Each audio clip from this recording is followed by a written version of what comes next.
I can understand to some extent that we have models of the world and the universe and how we, think it ought to be. And to some extent, I understand that we're born into certain situations for reasons, But the thing that I can't quite bridge, this gap, is the suffering that goes on in the world.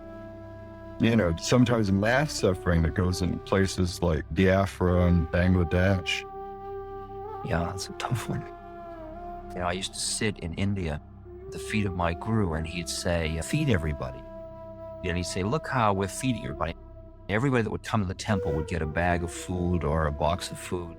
And I would be sitting there realizing that this man had incredible powers, and that not 200 miles away was Bangladesh, in which hundreds of thousands of people were starving to death that day, And he wasn't appearing to do anything about it. And I either had a choice of saying, well, he's really a man of very limited something, or very phony, or he's just busy here, or he's just putting on a show of being concerned. Or another thought was, he's doing it all at another level. Or another thought, maybe it's not supposed to be done. That one really freaked me, see. Maybe it was right the way it was happening in Bangladesh. And that one I couldn't handle personally because it was too ugly in my own eyes. Maharaji keeps saying, don't you understand it's all perfect? I say, Biafra's perfect, Bangladesh is perfect. And when he said that, it was like an obscenity. How could you hear of children dying and with the same consciousness say, it's all perfect? It's very bizarre. And it always seems like some horrible obscenity to say one of the highest spiritual statements. Suffering is grace. I've got to realize that the perfection is not only in the Bangladesh or Biafra, but it's in the reactions it has on everybody else in the world and on the total warp and woof of things.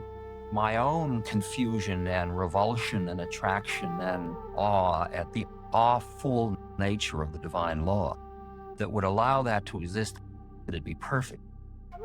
That's why the Old Testament is such a terrible time with interpreting who God is and the whole story of Job.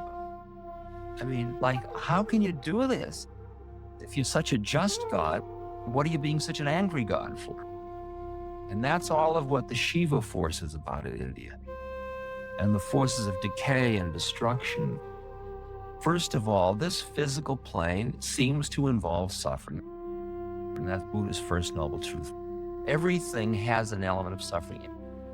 Everything that's in time has an element of suffering because of change or decay involved in it. And then Christ's statement, don't lay up your treasures where moth and rust corrupt and where thieves steal in, which means don't get stuck in the physical plane in time where, as Buddha said, it's all suffering.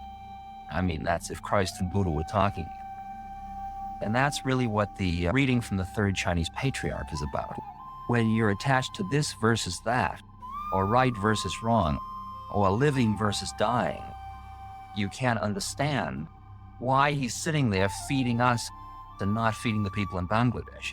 It's only when you yourself are not attached to death, to the avoidance of death, that you can even hear how the laws of the universe could work. You begin to see all of the forms of the universe in perfect harmony with one another. And you begin to experience the perfection of the flow, including the suffering, the violence, the starvation, etc.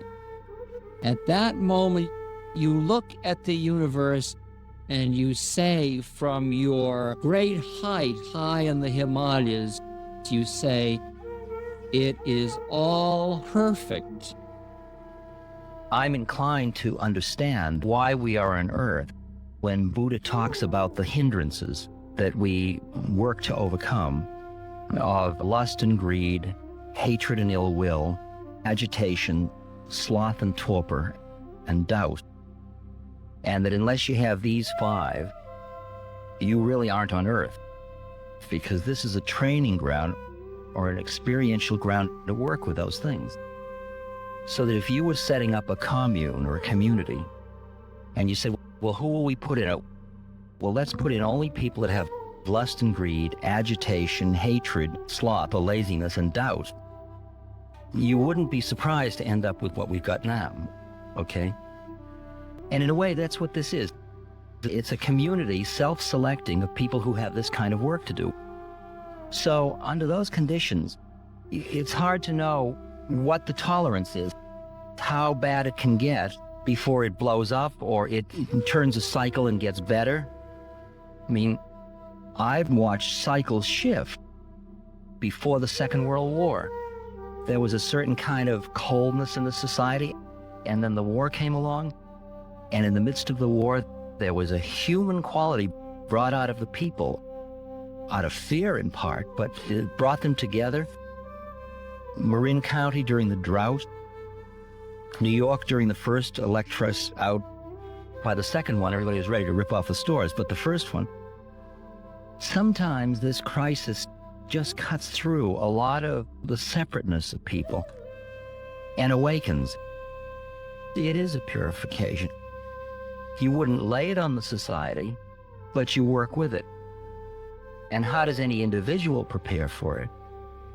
I think you prepare for it by getting free of feeling needful of a lot of things that might go in the shuffle.